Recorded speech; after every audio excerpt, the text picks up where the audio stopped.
ନମସ୍କାର। ଏହା ପୂର୍ବ ଭିଡ଼ିଓଟାରେ ମୁଁ କହିଥିଲି ଜଗନ୍ନାଥ କେମିତି ଜିଅନ୍ତା ଠାକୁର ଏବଂ ସେ ଭିଡ଼ିଓଟା ଦେଖିକି ଅନେକ ବନ୍ଧୁ ଖୁବ୍ ଭଲ ଭଲ କମେଣ୍ଟ ଦେଇଛନ୍ତି ଏବଂ ଅନୁରୋଧ କରିଛନ୍ତି ଯେ ଜଗନ୍ନାଥଙ୍କ ଉପରେ ଏମିତି ଆହୁରି ଅନେକ ଭିଡ଼ିଓ ତିଆରି କରିବା ପାଇଁ, ବିଶେଷ କରି ଜଗନ୍ନାଥଙ୍କୁ ନେଇ ମୋର ବ୍ୟକ୍ତିଗତ ଅନୁଭବକୁ ନେଇ। ସେଥିପାଇଁ ବନ୍ଧୁ ଆପଣମାନଙ୍କୁ ବହୁତ ବହୁତ ଧନ୍ୟବାଦ। ଆଜି ମଧ୍ୟ ମୁଁ ଆପଣଙ୍କୁ କହିବାକୁ ଯାଉଛି ଯେ ଆଜିର ଟାଇଟଲଟା ହେଉଛି ଜଗନ୍ନାଥ ହେଲେ ଜଣେ କଥା କୁହା ଠାକୁର। ଜଗନ୍ନାଥଙ୍କ ସହିତ ମୋ ଜୀବନରେ ପ୍ରଥମ ଥର ପାଇଁ ଆମେ କିଭଳି କଥା ହୋଇଥିଲୁ, ଜୀବନରେ ପ୍ରଥମ ଥର ପାଇଁ, ତାହା ହେଉଛି 1996 ମସିହାର କଥା। ସେଇ କଥାଟି ମୁଁ ଆଜି ଆପଣଙ୍କୁ କହିବାକୁ ଯାଉଛି। 1996 ମସିହାରେ ଜଗନ୍ନାଥଙ୍କର ନବକଳେବର ହୋଇଥିଲା। ଏମିତି ତ ଗତ ଥର 2015ରେ ମଧ୍ୟ ନବକଳେବର ଯାଇଛି, କିନ୍ତୁ ମୁଁ କହୁଛି 1996 ମସିହାର ନବକଳେବରର କଥା। ନବକଳେବର ମାନେ ଆପଣମାନେ ଜାଣନ୍ତି, ପ୍ରତି 19 ବର୍ଷରେ ଜଗନ୍ନାଥଙ୍କର ପୁରୁଣା ଦାରୁ କି କୋଇଲି ବୈକୁଣ୍ଠରେ ପୋତି ଦିଆଯାଏ ଏବଂ ସେ ସ୍ଥାନରେ ନୂଆ ଦାରୁ ଯେଉଁ ବିଭିନ୍ନ ଓଡ଼ିଶାର ବିଭିନ୍ନ ଜାଗାରୁ ସଂଗୃହୀତ ହୋଇଥାଏ ନିମ କାଠରେ ନୂଆ ମୂର୍ତ୍ତି ତିଆରି ହୁଅନ୍ତି। ସେଥିରେ ବ୍ରହ୍ମ ସ୍ଥାପନ ହୁଏ ଏବଂ ଠାକୁର ପୁଣି 19 ବର୍ଷ ଯାଏଁ ରତ୍ନ ସିଂହାସନ ଉପରେ ଶୋଭା ପାଆନ୍ତି। ଏଇଟା ହେଲା ନବକଳେବରର ପ୍ରଥା। 1996 ମସିହାରେ ନବକଳେବର ପଡ଼ିଥିଲା। ନବକଳେବର ପଡ଼ିବା ବେଳକୁ ସେତେବେଳକୁ ମୁଁ ବହୁତ ସଚେତନ ହେଇଗଲିଣି ଏବଂ ଜଗନ୍ନାଥଙ୍କ ପ୍ରତି ମୋର ଗୋଟେ ଭଲ ପାଇବା ବା ପ୍ରେମ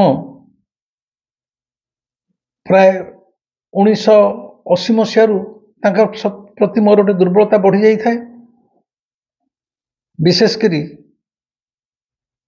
ମୁଁ କଲେଜ ଜୀବନରେ ଯେଉଁ ପ୍ରେମିକାକୁ ଭଲ ପାଉଥିଲି ତାକୁ ଯେତେବେଳେ ବିବାହ କରିପାରିଲି ନାହିଁ, ସେଇ ବିରହରେ, ସେଇ ଫ୍ରଷ୍ଟ୍ରେସନରେ ମୋର ସମସ୍ତ ଦୁର୍ବଳତା ପ୍ରେମ ଜଗନ୍ନାଥଙ୍କ ଉପରେ ଅଜାଡ଼ି ହୋଇ ପଡ଼ିଥିଲା। ତେଣୁ 1996 ମସିହାରେ ଯେତେବେଳେ ନବକଳେବର ହେବ ବୋଲି ଜଣାପଡ଼ିଲା, ମୋ ମନରେ ଗୋଟେ ପ୍ରଶ୍ନ ଆସିଲା ଯେ ନବକଳେବର କ'ଣ, କାହିଁକି ହୁଏ, ତାର ତତ୍ତ୍ୱ କ'ଣ, ତଥ୍ୟ କ'ଣ, ତା ଭିତରେ ବୈଜ୍ଞାନିକ ମତ କ'ଣ, ତର୍କ କ'ଣ, ଏଗୁଡ଼ା ତ କେହି ସାଧାରଣ ମଣିଷ ଜାଣନ୍ତିନି। ତେଣୁ ତା ଉପରେ ଯଦି ଗୋଟେ ବହି ଲେଖାଯାଆନ୍ତା, ପୂର୍ଣ୍ଣାଙ୍ଗ ବହି, ତାହେଲେ ଭଲ ହୁଅନ୍ତା, ଓଡ଼ିଆମାନେ ଜାଣନ୍ତେ। କିନ୍ତୁ ମୋର ତ ଜଗନ୍ନାଥଙ୍କ ବିଷୟରେ ସାମାନ୍ୟ କିଛି ଧାରଣା ନଥାଏ। ମୁଁ ମଧ୍ୟ କୌଣସି ପୋଥି ପୁରାଣ ପଢ଼େ ନାହିଁ କି ସେଥିରେ ସମୟ ଅପଚୟ କରେ ନାହିଁ। ଏହି ସକାଶେ ଯେ ପୋଥି ପୁରାଣରେ ପଢ଼ି ପଢ଼ି ମୁଁ ଈଶ୍ୱରଙ୍କୁ ପାଇପାରିବିନି, ଅଯଥା ସମୟ ମୋର ନଷ୍ଟ ହେବ। ବରଂ ମୁଁ ସିଧାସଳଖ ଜଗନ୍ନାଥଙ୍କୁ ଖୋଜିବି, ଜଗନ୍ନାଥଙ୍କୁ ପାଇବି। ତେଣୁ ମୋର ନବକଳେବର ସମ୍ପର୍କରେ କିଛି ଇଏ ନଥାଏ। ମୁଁ ଠିକ୍ କଲି, ଆମ ପୁରୀ ସହରରେ ଜଣେ ଶିକ୍ଷକ ଥିଲେ, ସେ ଜଣେ ଜଗନ୍ନାଥ ପ୍ରେମୀ ଏବଂ ଜଗନ୍ନାଥଙ୍କ ଉପରେ ବହୁତ ଗବେଷଣା କରିଥିଲେ। ମୁଁ ତାଙ୍କୁ ଯାଇକି ଅନୁରୋଧ କଲି ଯେ ସାର୍, ଆପଣ ନବକଳେବର ଉପରେ ଗୋଟେ ବହି ଲେଖନ୍ତୁ, ଯେଉଁ ବହିଟାକୁ ମୁଁ ଛାପିବି, ମୋ ପଇସା ଖର୍ଚ୍ଚ କରି ମୁଁ ଛାପିବି ଏବଂ ଓଡ଼ିଶାର ଲୋକ ତାକୁ କିଣିବେ, ପଢ଼ିବେ, ଜାଣିବେ। ସାର୍ କହିଲେ ହଉ। ଆସ୍ତେ ଆସ୍ତେ ଆସ୍ତେ ଆସ୍ତେ ଆସ୍ତେ ସାର୍ଙ୍କଠାରୁ ଲେଖା ଆସୁନଥାଏ। ନବକଳେବର ହେବା ପାଇଁ, ମାନେ ରଥଯାତ୍ରା, ନବକଳେବର ହେଲା ପରେ ଠାକୁର ଆସି ରଥଯାତ୍ରାରେ ରଥରୁ ବାହାରିବେ, ଆଉ ପ୍ରାୟ ପାଖାପାଖି 25 ଦିନ ମାତ୍ର ରହିଲା, ମାସଟିଏ ମଧ୍ୟ ନୁହଁ। ମୁଁ ସାର୍ଙ୍କ ପାଖକୁ ଗଲି, ମୁଁ କହିଲି ସାର୍ ଲେଖା ଲେଖିଛନ୍ତି?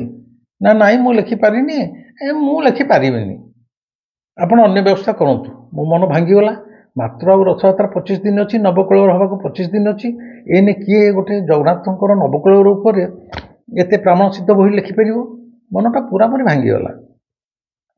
ମୁଁ ସେତେ ମନେ ମନେ ଠିକ୍ କଲି, ନା, ଆଜି ଯାଇ ମନ୍ଦିରରେ କାଳୁକୁ ପଚାରିବି। ଆପଣଙ୍କୁ କହି ରଖେ, 1992 ମସିହାରୁ 1996 ମସିହା 4 ବର୍ଷ ଧରି ମନ୍ଦିର ଭିତରକୁ ମୁଁ ଯାଉନଥିଲି ଏବଂ ମନ୍ଦିର ଭିତରକୁ ଯିବାକୁ ମଧ୍ୟ ମୋତେ ନିଷେଧାଜ୍ଞା ଜାରି କରାଯାଇଥିଲା ମନ୍ଦିରର ସେବାୟତମାନଙ୍କ ଦ୍ୱାରା। କାରଣ ମନ୍ଦିରରେ ଯେଉଁ ସବୁ ଅନୀତି, ଦୁର୍ନୀତି, ଯେତେ ପ୍ରକାର ସବୁ କେଳେଙ୍କାରୀ ହୁଏ, ମୁଁ ସେ ବିରୁଦ୍ଧରେ ସେତେବେଳେ ସମ୍ବାଦରେ ରୀତିମତ ଲେଖା ଲେଖୁଥିଲି, ଯେଉଁଥିରେ ସେବାୟତମାନଙ୍କର ଆକ୍ରୋଶ ବଢ଼ିକି ଗୋଟାଏ ସମୟରେ ସେମାନେ ବ୍ୟାଙ୍କ ଭିତରକୁ ଆସି ପ୍ରାୟ 100-150 ଲୋକ ଛଡ଼, ବାଡ଼ି, ଲୁହା ଛଡ଼ ସବୁ ଧରି ମୋତେ ବାଡ଼ିଆକୁ ଆସି ବ୍ୟାଙ୍କ ଭିତରେ ବହୁତ ଉତ୍ପାତ କରିଥିଲେ। ବ୍ୟାଙ୍କର କ୍ୟାବିନ୍ ଫ୍ୟାବିନ୍ ସବୁ ଭାଙ୍ଗିଥିଲେ, କାଚ ପ୍ୟାନ୍ ଭାଙ୍ଗିଥିଲେ, ମୋତେ ଜୀବନରେ ମାରିଯିବାକୁ ଧମକ ଦେଇଥିଲେ ଏବଂ ତାପରଠାରୁ ମୋତେ ମନ୍ଦିର ଭିତରକୁ ଯିବାକୁ ନିଷେଧାଜ୍ଞା ଜାରି କରାହେଇଥିଲା। ତେଣୁ ଏଇଟା 1992ର କଥା। 1992ରୁ 96 ଯାଏଁ 4 ବର୍ଷ ମୁଁ ମନ୍ଦିରକୁ ଯାଉନଥିଲି। ମୁଁ କହିଲି ଯା ଡୋ ତୁ ତୋର ସିଂହାସନରେ ବସିଥା, ମୋର କିଛି ତୋ ପାଖକୁ ଯିବା ଦରକାର ନାହିଁ।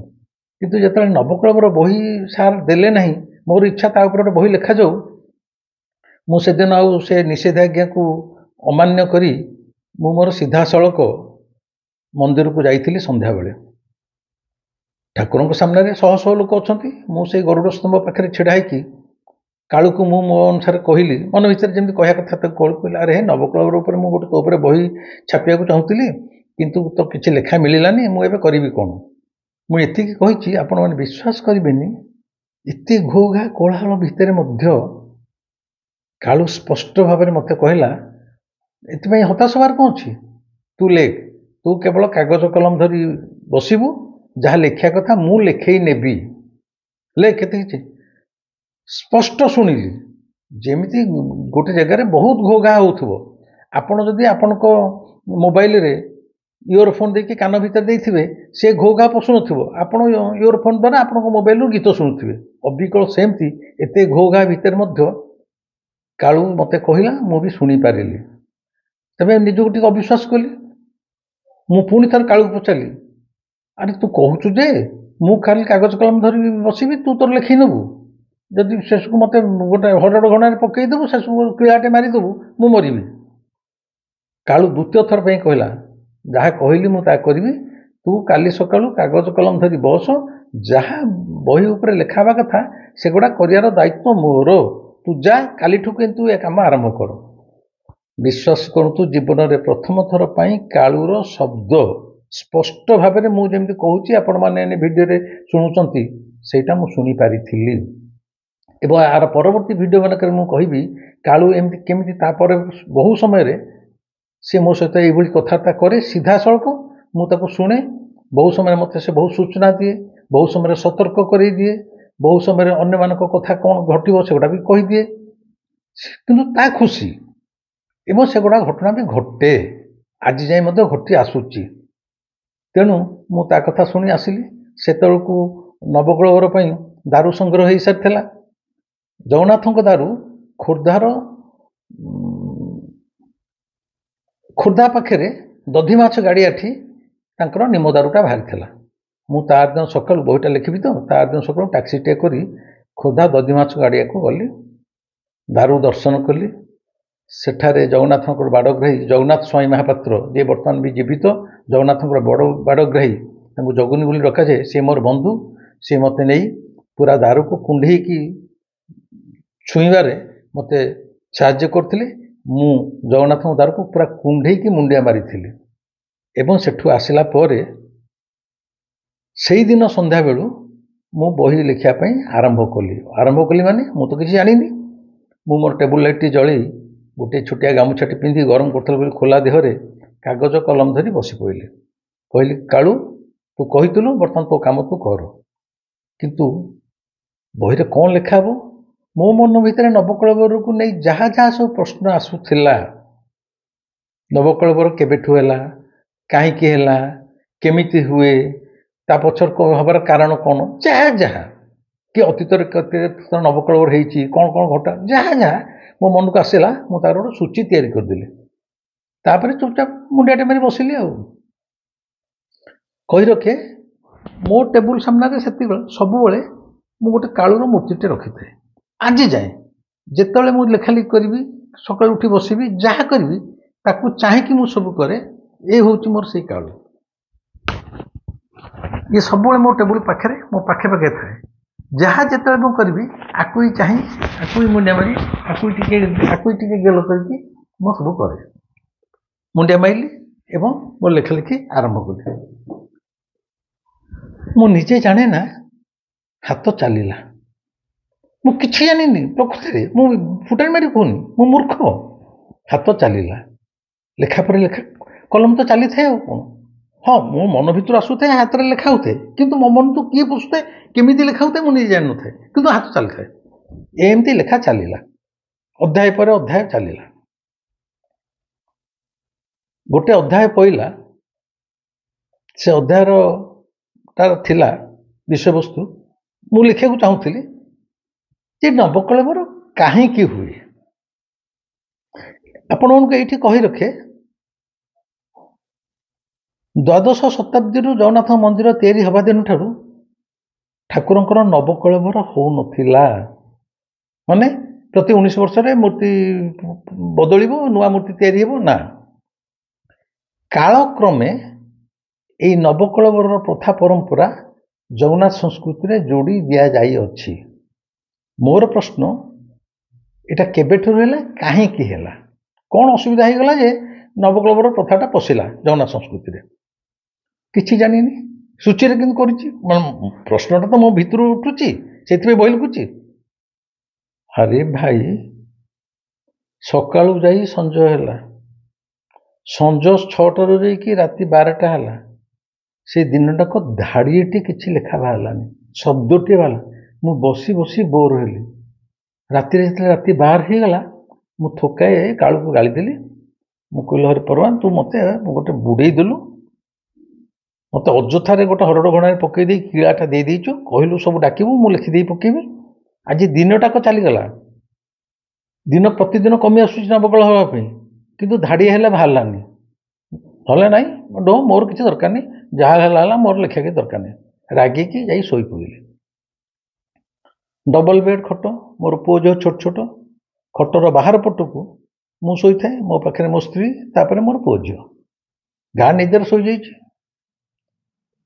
आपण ये देखु प्राय राति मु भावुची 3:30 3टा हम कारण तो घंटा देखनी अनुमान घर भीतर अंधार मु शोई कहीं जड़े मनीष स्वप्न नुह सत कथा कहूँ आसिकी मो पिठी आ अंटाटा धरी हल्ला कहले उठ उठ शोचु कौन तू लिखबू शोले हम आउ के दिन रहा उठ मत गाँ निद लगी से 2-4 थर एमती झाँकी देला अरे उठ माने अरे जड़े जदि तुमको पूरा देह को धरी झाँकी तुम जापर मो निद पटकिन भांगीगला मो रूम भीतर कहीं ना किंतु मते जड़े पूरा धरिकी झाँकी मोर रूम टांकुरी जाऊँ आपको कहला बेले मु उठी पड़ी बोले किए मत उठेला कालू उठेला कि ना किए राति अधर मो रूम भीतर किए उठे मु फटकिन उठिली मत से कही तो उठ उठ लिखू सांगे सागे मुहटा धोईदे मो टेबुल पर बसी टेबुल लाइटा ऑन कर देकी कलम धोइली आप विश्वास करूँ राति अधे शोची राति 3:30 किए गोटे उठेला मु उठिली किसी भावना चिंता नहीं लिखा अनवरत चलला नवकलेवर कहीं हुए केबेठु है कौन है चलला नॉनस्टॉप चलती चली कि भावुची धाड़ी लिखु सेमी नुह जमी मत सतरे कालिश लगी जमी झामु जात्रा कालिश लगे निआरे चलती सकाळ 8टा हो गला राति प्राय 3टा रू सकाळ 8टा हो गला लेखा चली 8टा बेलू से अध्यायटा सरीगला मुझे निजे से अध्यायटा पढ़िली भाविली सतरे कौन मुझे लिखी मुझे विषय किसी जानी नवकलेवर कहीं हुए केबेठु है कहीं जगन्नाथ संस्कृति पशिला कालू लिखी नेला खाली लिखी नेलानी राति अधरे मत निजे स्पर्श कर ठेले उठेला जोटा सारा दिनटा को मुझे लिखी गोटे शब्द बाहरी नथिला आपको आपण मैंने कौन कहे एवं यापर मध्य नवकलेवर बही लेखा सरीनी आ सरिया को बाकी अच्छी आ गोटे अति आश्चर्यजनक घटना कालू घटेला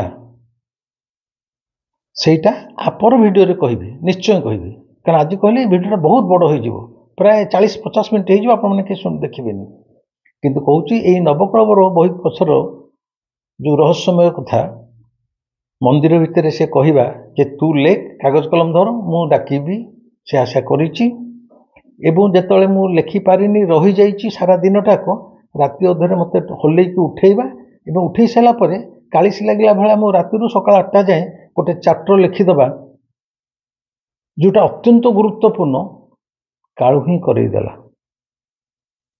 कालू है गोटे कथा कह ठाकुर मु कहबी नवकलेवर बही मोर रथयात्रा थिला 4-5 दिन मोर नवकलेवर बही बाहरीगला एवं ताको कटकर अग्रहोत्र प्रकाशनी छापी थिला ଏବଂ ରଥଯାତ୍ରାର 9 ଦିନ ଭିତରେ ସେ ବହି ପ୍ରାୟ 10-15 ହଜାର କପି ରେକର୍ଡ ସଂଖ୍ୟକ ମଧ୍ୟ ବିକ୍ରି ହୋଇଥିଲା। ସେ ବହି ଆଜି ବି ଓଡ଼ିଆ ଛଡ଼ା ହିନ୍ଦୀ, ବଙ୍ଗାଳୀ, ଇଂରାଜୀରେ ଅନୁବାଦିତ ଏବଂ ଶହ ଶହ ସଂଖ୍ୟାରେ ସାରା ଭାରତବର୍ଷରେ ବିକ୍ରୟ ହେଉଛି। ଏ ହେଲା ନବକଳେବର ବହିର କଥା, କାଳୁ ସହିତ ମୋର ପ୍ରଥମ ସମ୍ପର୍କର କଥା। ଆପଣଙ୍କୁ ଅବିଶ୍ୱାସ ଲାଗିବ, ମୁଁ ଜାଣିଛି, ମୋର ସହିତ କିଛି ଯାଏସ୍ ନାହିଁ, କିନ୍ତୁ ମୋର କାଳୁ ସହିତ ସମ୍ପର୍କ ସେଇ ଯେଉଁ 1996 ମସିହାରୁ ସ୍ଥାପିତ ହୋଇଛି ଆଜି 2004 ଯାଏଁ ସେ ସମ୍ପର୍କ ଦିନକୁ ଦିନ ନିବିଡ଼ ହେଉଛି, ଦୃଢ଼ତର ହେଉଛି। ଏବଂ ଥରେ ନୁହଁ, ମୁଁ ଯଦି କାଳୁ ସହିତ ମୋର ସମ୍ପର୍କର କଥା କହିବି ସମସ୍ତେ କହିବେ ଏଇଟା ସତ କଥା କହୁଛି ନା ମିଛ କଥା କହୁଛି।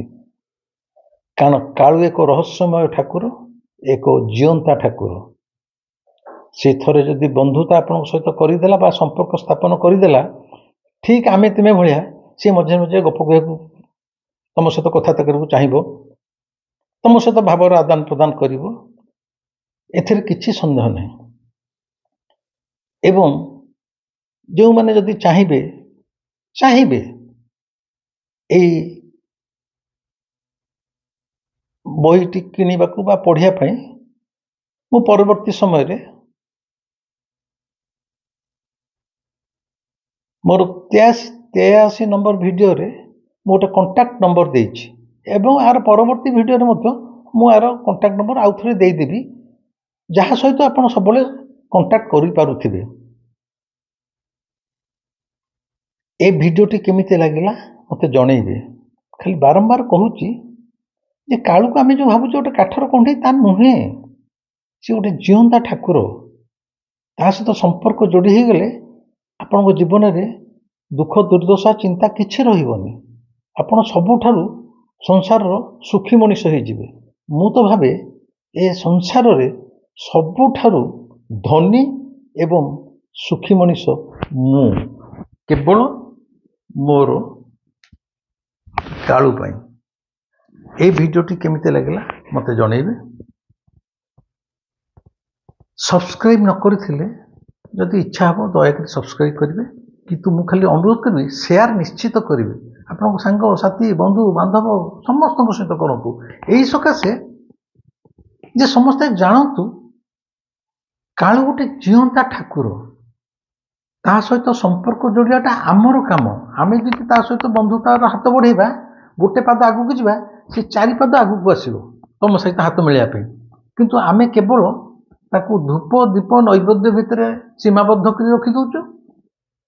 ଖାଲି ଗୋଟେ ବହି ପୁରାଣ ଖାଲି ପଢ଼ୁଛୁ, ସ୍କନ୍ଦ ପୁରାଣ, ବିଷ୍ଣୁ ପୁରାଣ, ରାମଚରିତମାନସ, ଜଗନ୍ନାଥ ବିଷ୍ଣୁ ସହସ୍ରନାମ, ତା ଭିତରେ କାଳୁ ଭାଇ ନାହିଁ। ତେମେ ସେ ଜଙ୍ଗଲ ଭିତରୁ ବାହାରି ଆସ। କାଳୁ ସହିତ ସିଧାସଳଖ ଯଦି ତମେ ବନ୍ଧୁତା ସ୍ଥାପନ କରିବାକୁ ଚାହିଁବ, ସିଏ ମଧ୍ୟ ତମ ସହିତ ସମ୍ପର୍କ ସ୍ଥାପନ କରିବ। ଆଗକୁ ଏମିତି ଅନେକ କଥା ମୁଁ କହିବି, ତେଣୁ ଏ କଥାଟା ସମସ୍ତେ ଜାଣନ୍ତୁ। ସେଇ ସକାଶେ ଯେତେ ପାରିବେ ସେୟାର କରନ୍ତୁ, ଆଉ ଦୟାକରି ସବସ୍କ୍ରାଇବ୍ କରନ୍ତୁ। କେମିତି ଲାଗିଲା କମେଣ୍ଟ ଦେବେ, ଲାଇକ୍ ମଧ୍ୟ କରିବେ। ରହିଲି ଆଜି ପାଇଁ। ପୁଣି ନେକ୍ସଟ ଭିଡ଼ିଓରେ ମୁଁ ଏଇ ନବକଳେବର ବହି ଲେଖିଲା ବେଳେ କାଳୁ କେମିତି ଆସି ମୋ ସହିତ ସିଧାସଳଖ 45 ମିନିଟ୍ କଥାବାର୍ତ୍ତା କରିଥିଲା, ସେ କଥା ଅବଶ୍ୟ କହିବି। ରହିଲି, ନମସ୍କାର।